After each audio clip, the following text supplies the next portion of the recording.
Your carbon credits are up. Your social credit score's looking quite good. You're feeling good about yourself. Just dobbed in your neighbour again, so you got a few extra points. In fact, you've earned enough for a little trip. And you think to yourself, where would I have always liked to go?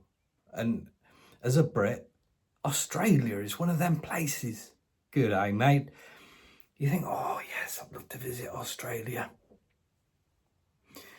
But you think, hey, I haven't got quite enough carbon social credits for that. So you wait another 10 years, keep dobbing in your neighbours, and finally you get enough for one way. So off you go, and bang, get to Sydney, and you get all the sights. Beautiful, beautiful. Good day, mate. Put another shrimp on the barbie. Beautiful, beautiful. Go to the coffee shop.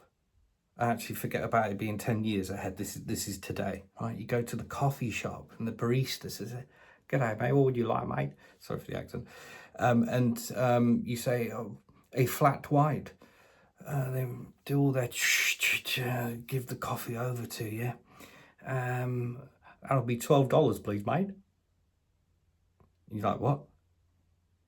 I've just spent all my social and carbon credit score on it.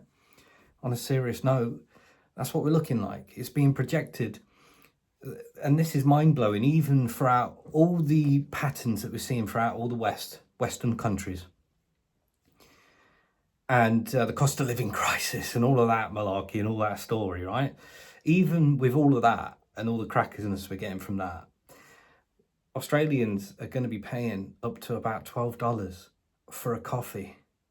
And it's being blamed on a decimated supply chain. It's being blamed on demand because apparently China has turned its attention from tea to coffee. So they're liking a bit of the coffee now, and what the Chinese want, the Chinese get. They're about to be the superpower of the world, apparently.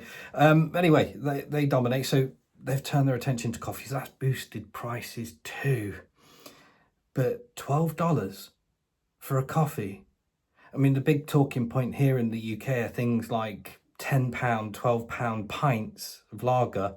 That's quite a big thing here. A place like London, that is, but it's rapidly increasing. Everything's going up, isn't it? The question is, how much of a con is that? How much of a con is hyperinflation? How much of a con is the devalued currency? Because I'll tell you what, $12 for a coffee? I don't think so. Ta-ta.